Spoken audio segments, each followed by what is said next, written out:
APK squad. Nói vẽ cá Oh my fucking god. vẽ cá lên nhỉ. Stop start.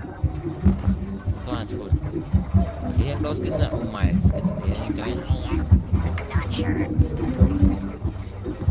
Yep. Let's go. Có đi photo của mình. Nào.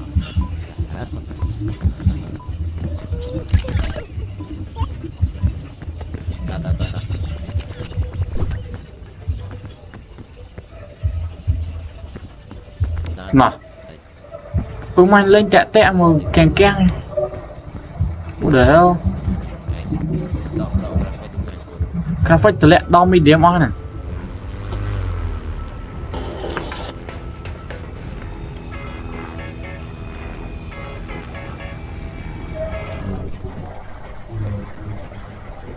Cho bên Discord tao mình. Kita bên Discord nó cả đó. Bất cát à? Bị ai chụp lò.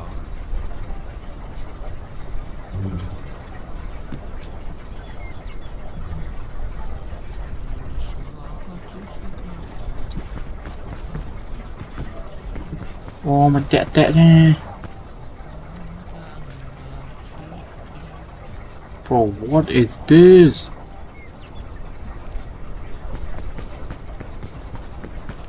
Hay game nó dân thời kìa, game nó dân thời kìa. Cái gì cái này lăng đâu mà squad. Nó dương lăng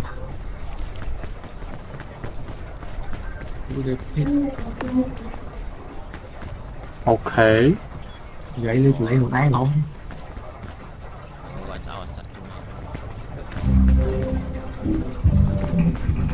Sure. Day one. Ồ lên càng càng chưa? bật graphic không à. Graphic bật ở hơi medium nó on.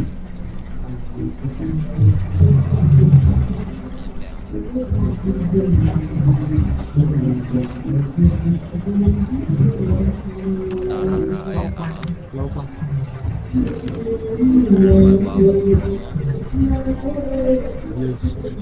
cái chuyện là ok đây.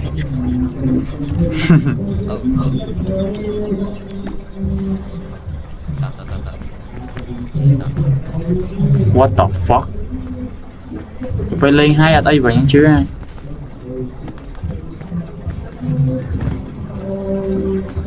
Quên. Để rộng lại cho rồi terus ya. Ồ tẹ tẹ anh ấy tẹ.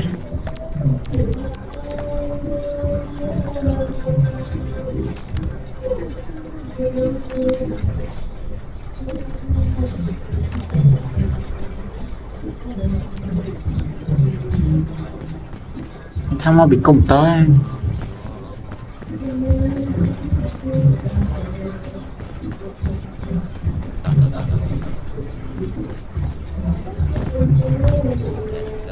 Anh mang backpack mau để anh men backpack à? Chị mấy bro hiếng ho hả? Họ lên. Nó thành ba jellyfish. Thành ba jellyfish. Alright. Anh có call ngon vậy. Sure. Nó có lại đàn lờ. Hai cái nó lấy man màu. Lên màu. Dừng lấy tao man màu ấy chọc đây. Nope. Nó có nó run này. Tạo giờ lên đó. Ngay vậy chẳng? Để trong thân này.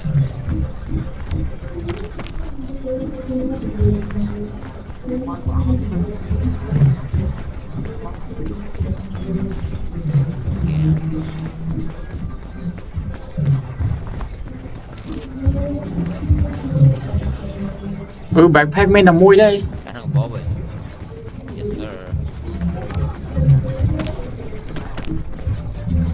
Can I hear?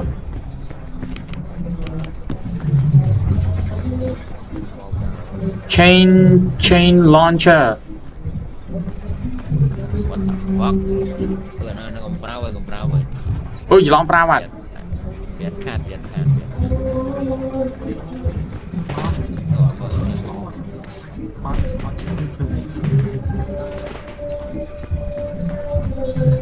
fuck Nghe không lấy nó what the fuck bro here hon I'll be dead ass bảo mình thuê ai mình tin lưới dâm vậy lư bro lư Yên là nè nữa cái tôi lại vào áp sợ quẩy con hon sao you're flying bro I believe I can fly let's go đây tôi lại chào vậy anh cam một ban là bên bay vào đây nè anh cam á alright tao dương lan lư bro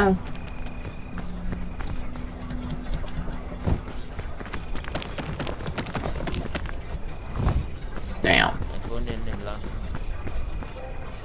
oh my knock chưa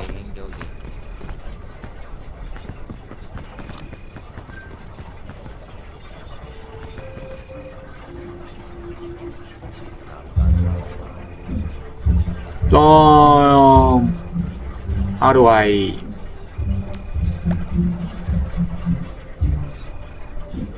but how do I close this? What the hell? Oh.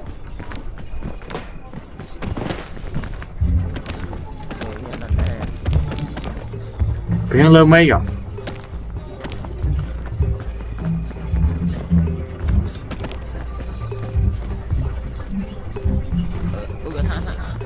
có sao ghê enjoy what the fuck what the hell was that alright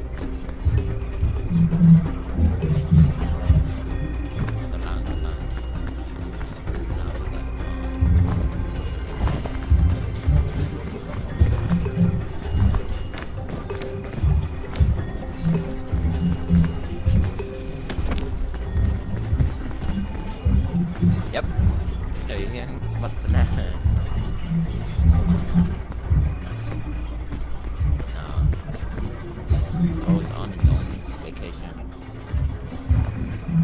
anh ấy dâng lên một máu ở trong á vậy nghe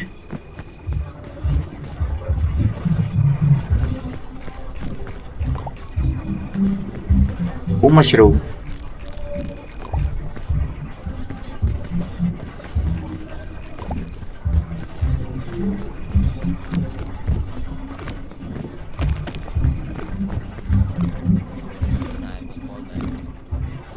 ui mà anh xin mushroom nó polymer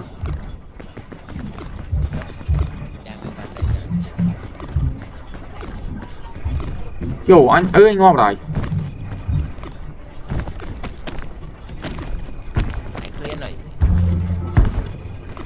I did pull him up. Shit, I'm dead. No, you good. You good.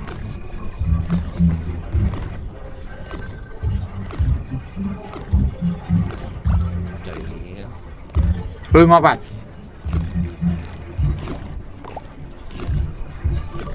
Bro, there's no way. Lôi anh pull him.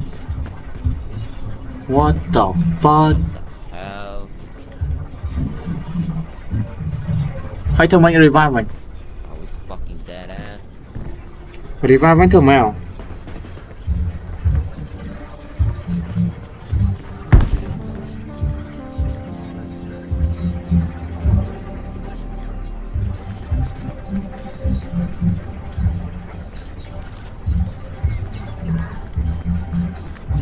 Fuck. God.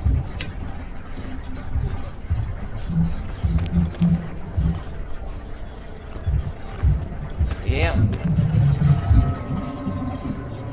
Yeah, no. Yeah, it's slow. What the hell? Tôi đồ sẵn. Bữa mà sang ngon bữa mà.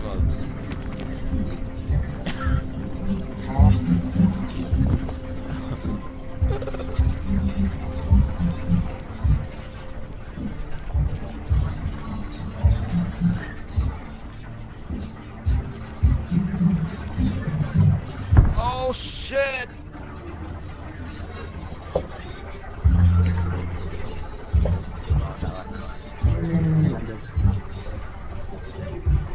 What the hell? Where over here? Man, What? Over here, school.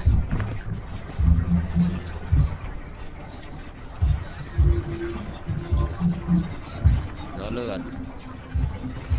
Rồi. Phải thuê khăn. Thuê rõ không?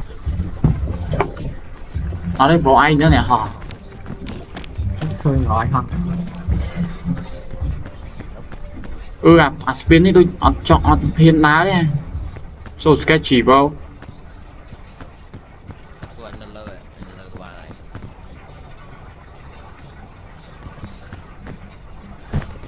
Where's bro Hiền? Có cái YouTube. Này bro nó Anh lang mới cho anh em anh gì đó nè. cái này anh chị anh có bị đau không? Bộ tao anh mình lần tôi mua mà được sao ta? See no poison. Oh my god bro. What the hell am I doing? Thanks.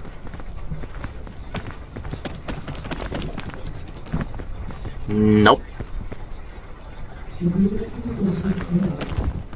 Oh shit. Thanks. Ôi sao rồng hô mà cười rồng hô gì? Cho có pe hay không pe hay. Cái bán tôi mua mà. So small. Chắc anh get thông nghe à for Boss fight. what the fuck? No. A boss fight like half bro, more than half. No. Nam bro Hiền. Đó lâu. Đó này hỏi. Trời. Mai bro Hiền khó này. Đi like này này.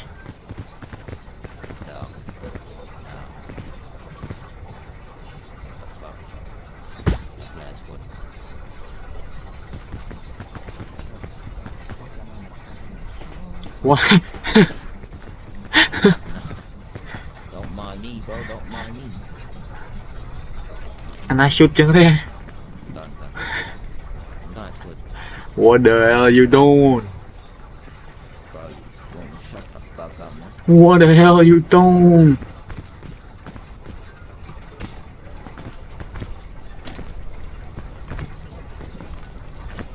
They love them, grab them, man.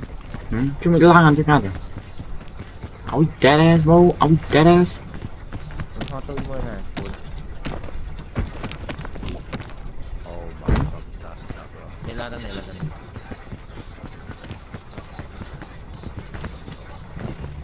Gặp cái hành lang chơi gì? Mouse one. Good job. No, grab it, no. Check out E, I believe con đưa. Yes sir. Ôi lẹ anh vào rồi. Anh gì vào đây mà. That's good. Đa lên đấy mà. Ở đây. Ở đây. Cool, try cho nó quá nhỉ. Come with me though, man. Oh shit. Năng mày là bao nhiêu này? Try pick up với ca này. Bro Hiền tư lơ bắt anh trong mình dễ lử.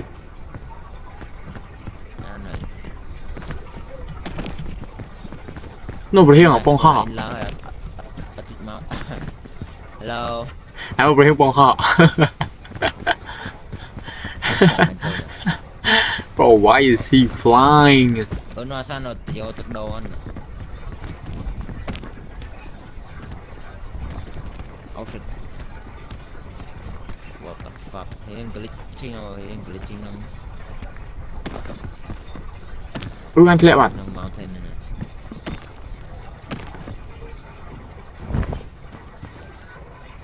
Nó fall damage, mình fall damage à? Viên. Wait, how do I drink this? Now let me grab it for you, little man. Này. Lấy on to cho. Wait, let me grab one more. Shift launch. Anh cái phát mày. What the hell? Nè, dừng có thể biết ai cục chia sắp xưa cho.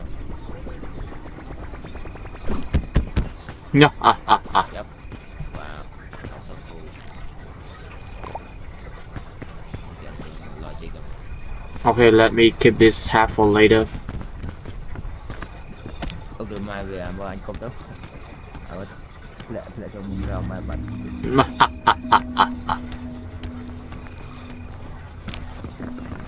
Mày phải hiểu là ghosting mà. Mày chỉ lắm mày. Mày. Oh my god. Yep, I saw that, bro. I didn't see that. Yeah, that last time.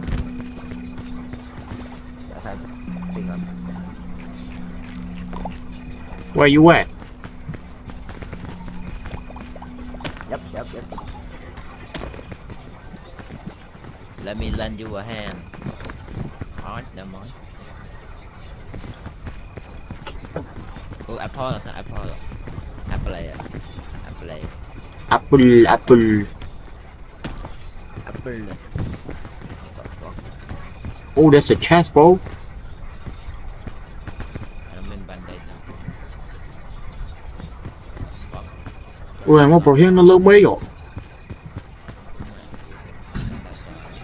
Em bro hiên bó hả? What the fuck?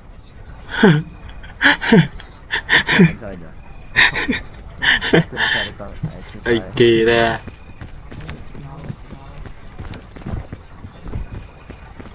Lưu bro hiên vậy nè. Yeah, look. Hello.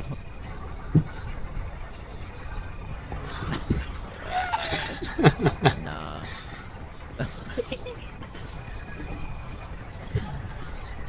Let's go to lang tuyết.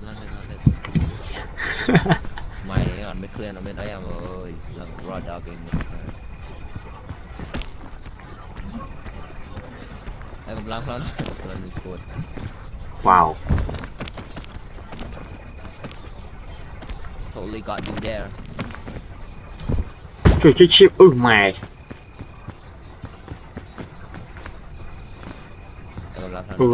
Ngọt anh ơi, like ở trong một bên nha. Gonna spin it.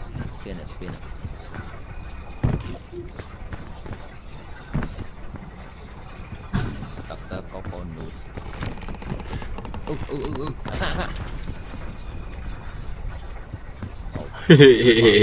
That was close.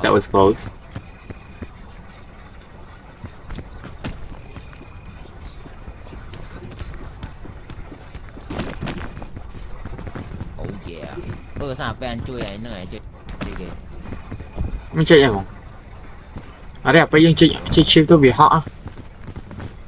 Ở đây anh để. I just right click it. Yep, anh chui vậy. Có pass Spikey rồi, Spikey is dying. The man's good. Shite, I lost my pet rock. Sao anh lên đây mà ơi. Oh fuck. Anh đau rồi. Anh đau rồi. Oh shit. Sao cũng thôn này mà anh cũng. Ôi. I shite. I lost pet rock. I lost my pet rock. No. We have another trip or sleep, bro. I have another. No, lang cái nọ. Cái này.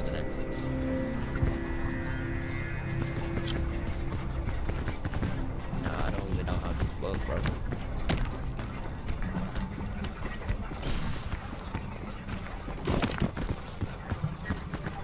Shite, I lost pet rock. I lost my pet rock. Nè, lang một kháng slam này.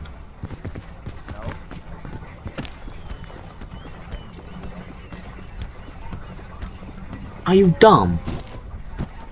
Oh shit, I'm dead. Shit.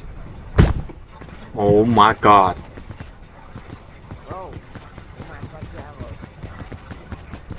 I shot, that's my bad. Oh. Where you at, nigga? Oh, Islam. Damn. Oh my god, it's so laggy. Cái này nhỉ? Cái này nhỉ?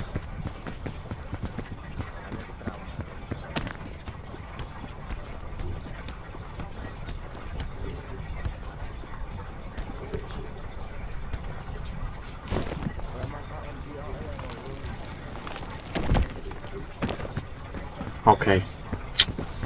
Well, how do I recover my health? Anh là nè rồi khứ nha.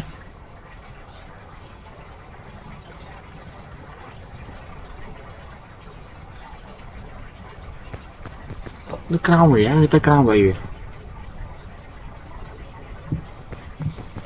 Are we dead ass? Are we dead ass?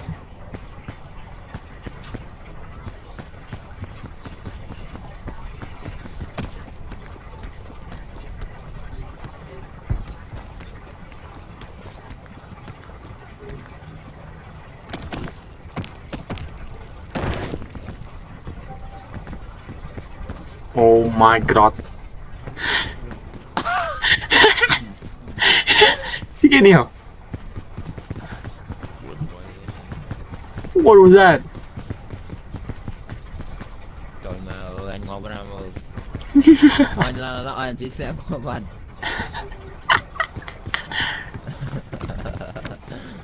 Nó anh lang tăng trên rồi. Anh nằm mà đông nó là chuột. Mày nằm đâu đó. Ô vâng, anh oi là gì đây? Đây. Đây. Em ơi, nó lần thăm em ơi. Ơi. Chỉ phải hiên flop lên. Chỉ đang mà. Sao phải hiên flop lên vậy đó? Giờ mình chơi rồi nên đây là mà. Vậy mình lý ra bên đây là sai vì dân. Lần solo đồ lâu rồi. Anh tham rồi hiên flop lên vậy nhé. No. Nó để flop lên, flop 2 flop.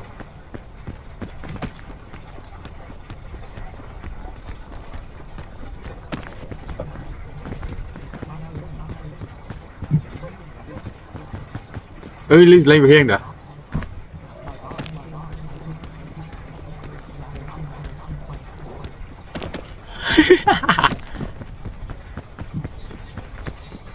Bro, Hiên is cooking you, bro.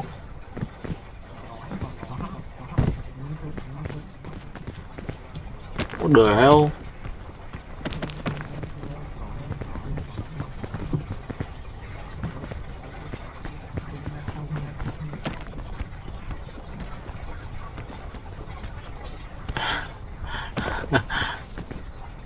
Oh no.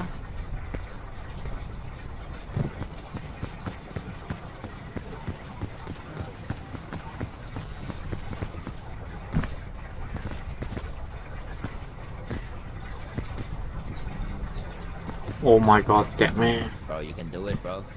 Oh, một lần lagi. Oh my god. No, you can do it.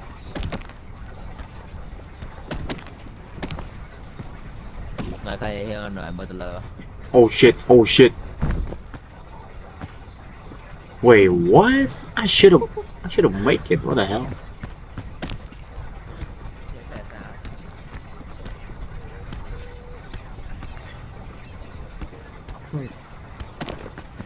Em mau bring thay anh lên làm ăn rồi. Yep. Ơi cho nó revive mày.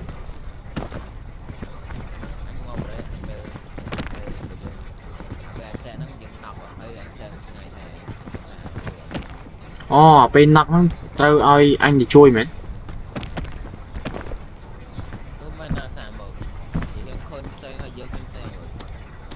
Chưa. Scout cookies, okay.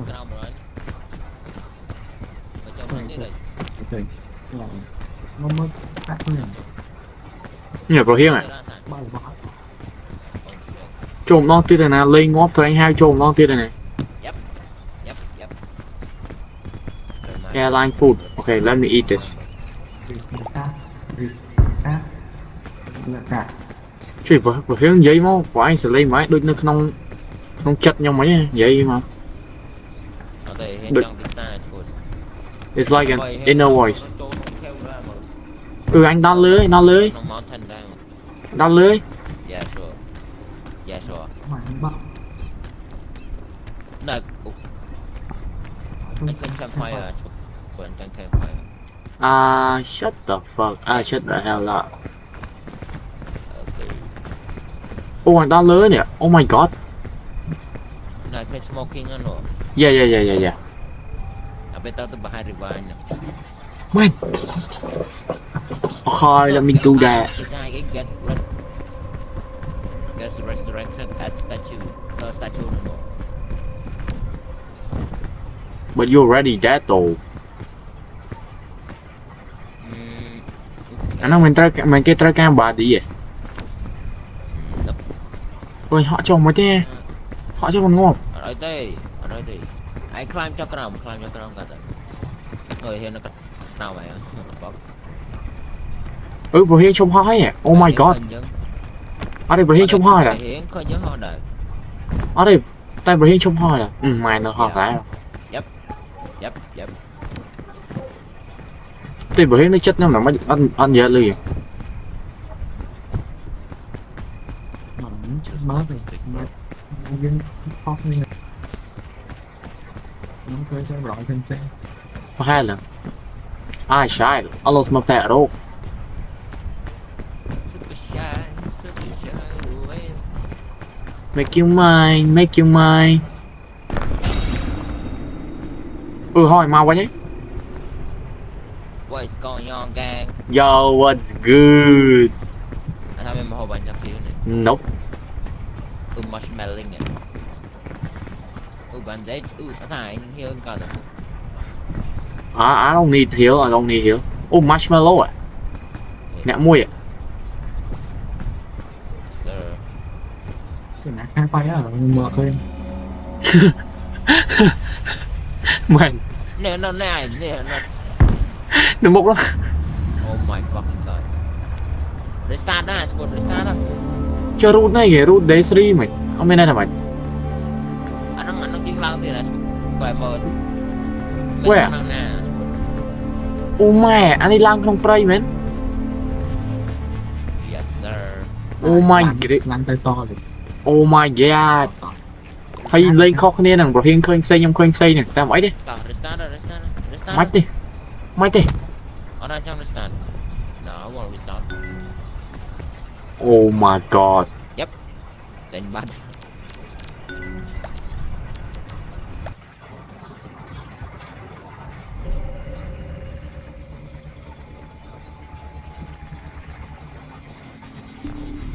shit that's not bad look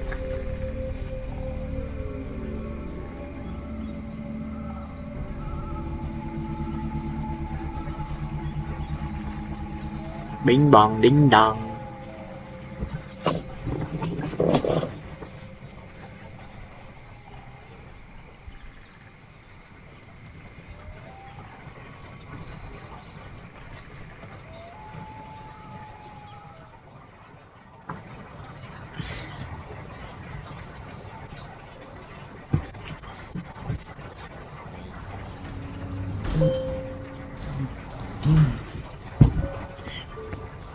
Cái mày hiện em còn. dừng máu Cái nhập trong cái gì. để dặn mới mục nhau mà wow sigma boy What the heck?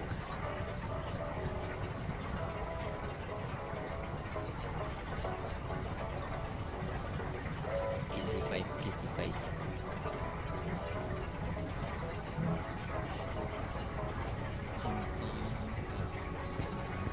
Still.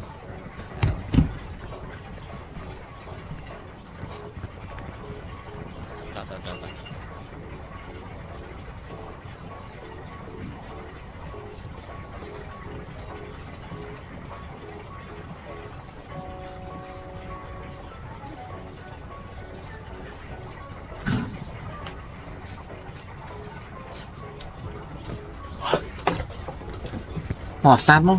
Oh my god, mà tẹt tẹt nha. What the hell?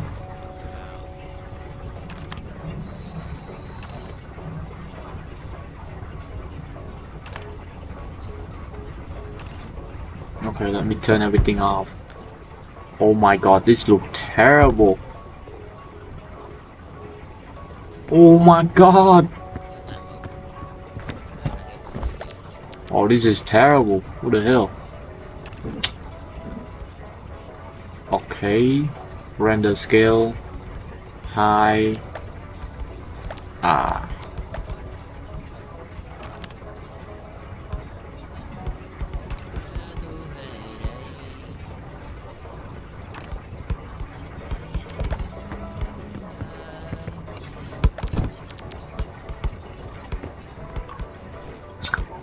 Wait, ba anh ơi mà.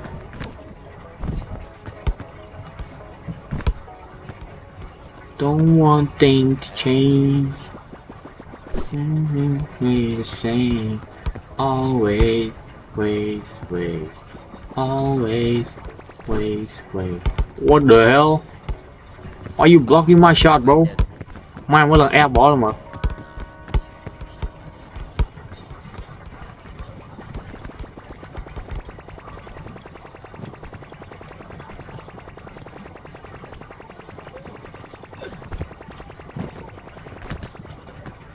Bắt mà phải bỏ. Mày mới chạm shot đó, Down.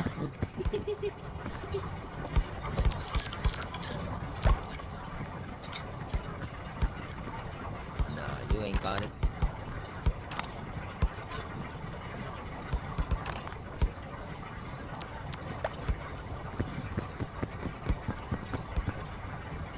I should much alarm stack curry to spawn. Chụp đám rồi. Sure. Oh my god.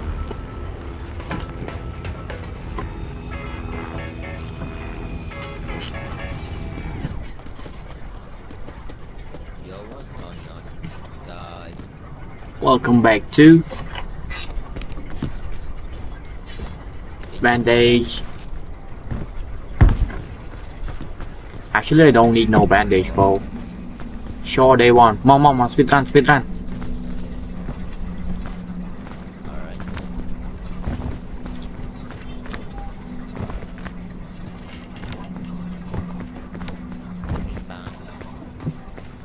Bring chụp khơi nhâm hoa này. Mai một lần Sigma. Đa tao một Một lần Sigma. không phải gì đấy.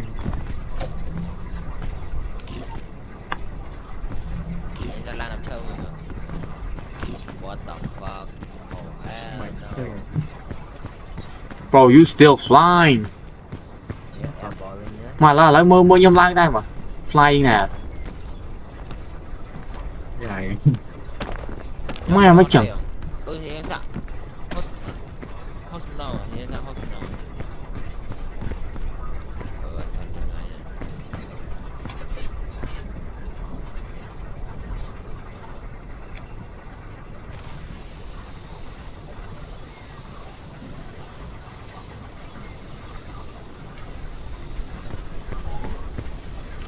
Nah, bro, he is still flying.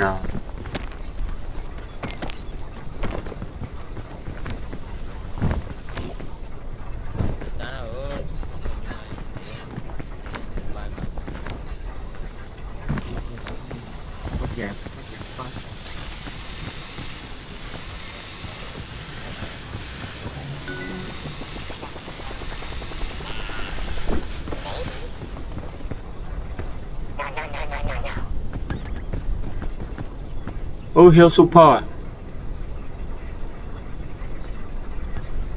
Damn, let me heal you, bro. No. Done. Như thế này tôi cả hiểu. Mà lên non đi, chôm non đi.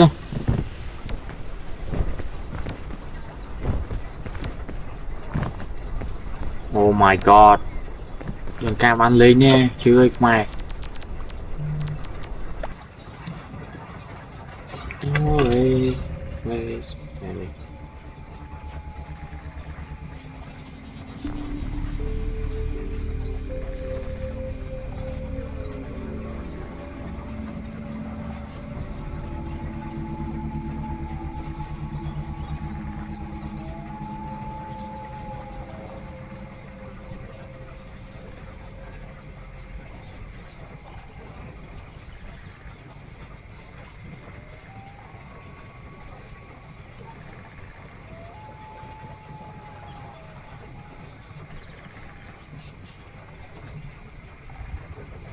Cái invite.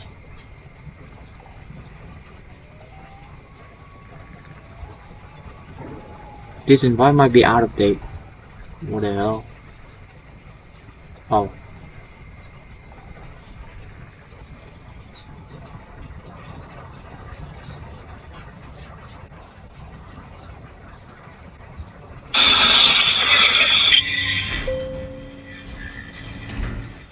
Hello.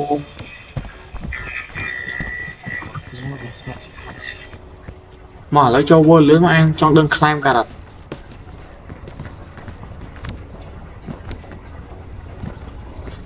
Đây trên thì lobby những sự Chẳng không thế này không mà này. Không thôi thì cái gì mà.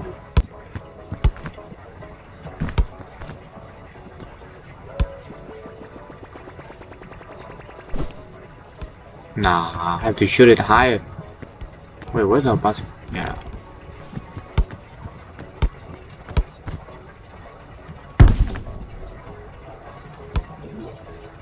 Okay. Oh my god.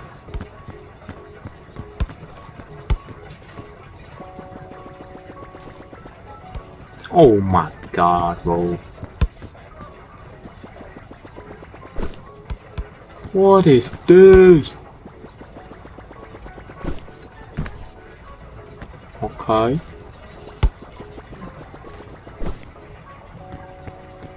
Cool.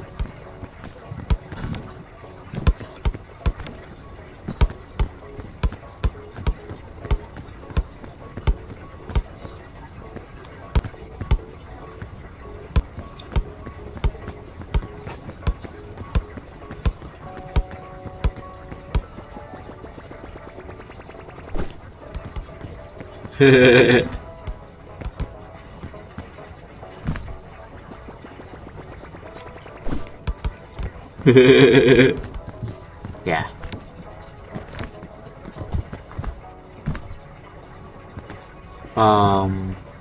Floor 1?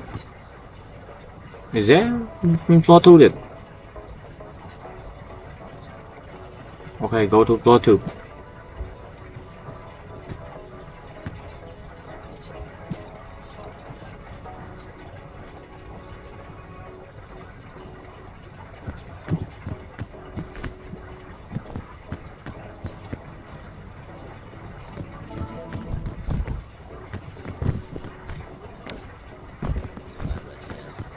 Ha, không thơ gì cái dung à? What's that supposed to be, my babe? Nè, bởi vì chỉ mới nhông climb á, và anh khơi nhông hot. Anong nó default nó na? nó ăn tay. Đấy, chỉ mới bỏ không nè, đây nè. Mà trốn. Always, wait. Always, wait. Tôi cho copyright rồi. Anh chỉ định đôi ở đây anh chỉ định đôi Daniel Caesar bây giờ tôi lấy ra cho copyright mà.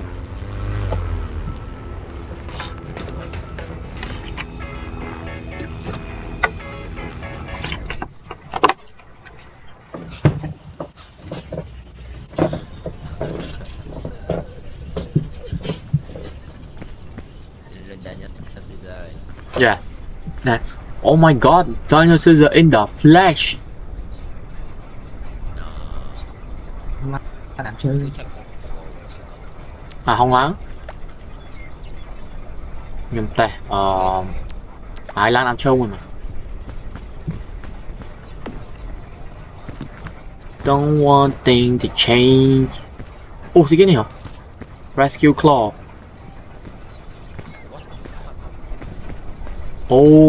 I could use this to blow up someone. I mean,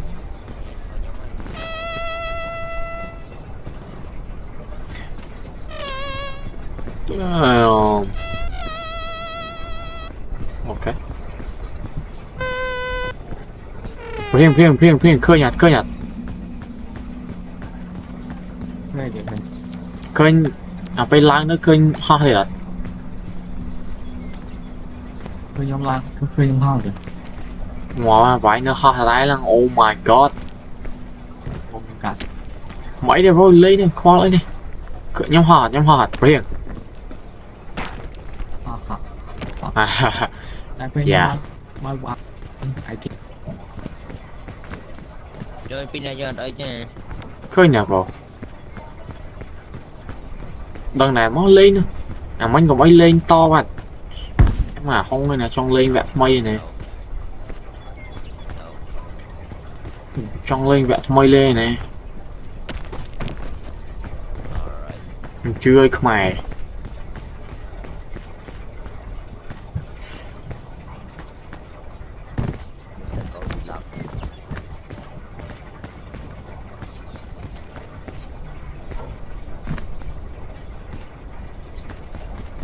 Oh my god, why is it so laggy? Anh khinh đôn ho hơn bên lơ mê mà. Mấy đánh hơn được. Chào bye. I just didn't want to say it. This is crack after all. Something has to go wrong. Down ở tên này không bay là. Với anh ta nhát.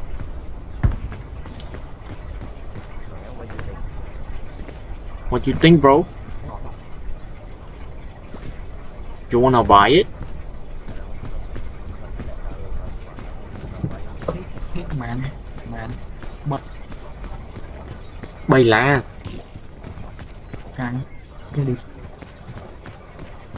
Càng.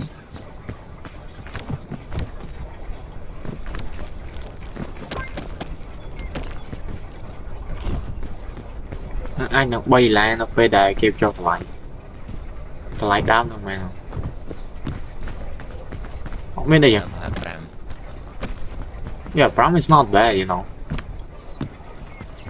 Gee, man. Admin ấy thằng armor. Nó được sao nhiều sao super nhiều. What?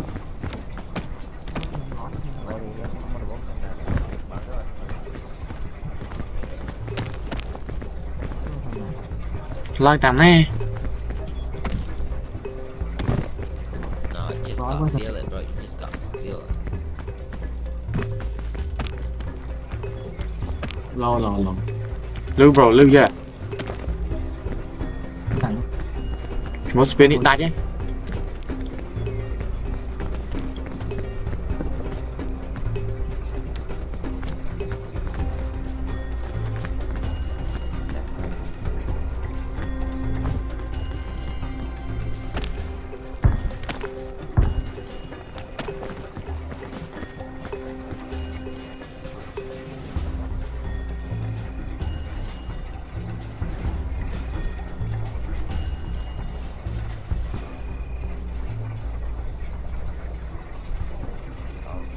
What are you guys doing?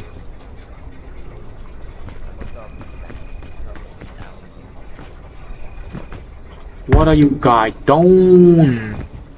Oh, coconut. A coconut nut is a giant nut. When if you eat too much. What?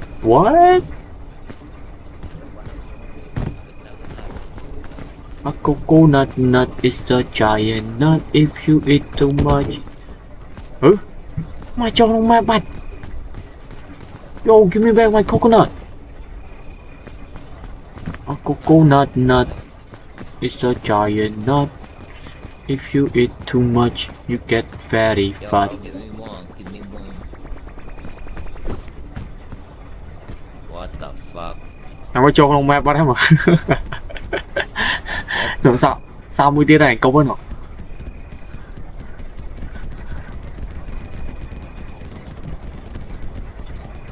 What? How? Yeah, that was kind of lucky. Anh ơi, nâng support here. Cái này hi hiền hả? Hiển. No. Cái giờ. Có dung mà. Dạ.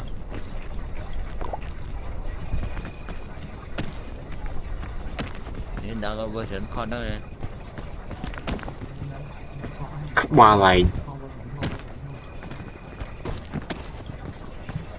down Steam rip đuôi cái này. Mình không có dân được. Brahim, where you at? Come on.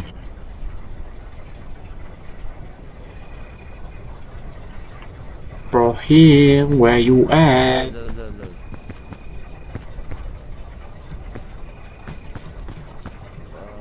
Khi mà tận khi ra rồi.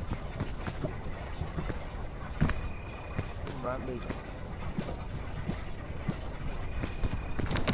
Của tụi mày, tụi đang thế rồi. Ấy tôi biết sao. Oh my god. Ê ghê. Sao mày lưỡi vậy ạ? Cắt đây. Anh ơi, okay. Em mà thập last giờ. Bây giờ em change version này cái. Cái gì? Anh thấy anh. Mua trên hang buôn xì vậy. Hiện bi mà hiện bi. Ồ, Brahim download you này là dưới tầm down như này nè. Thì pin ngay sao mà. Đừng sợ đi. Mà nó trăm Brahim down nó trăm. Ai chồng lấy. Oh my god, ain't no way bro.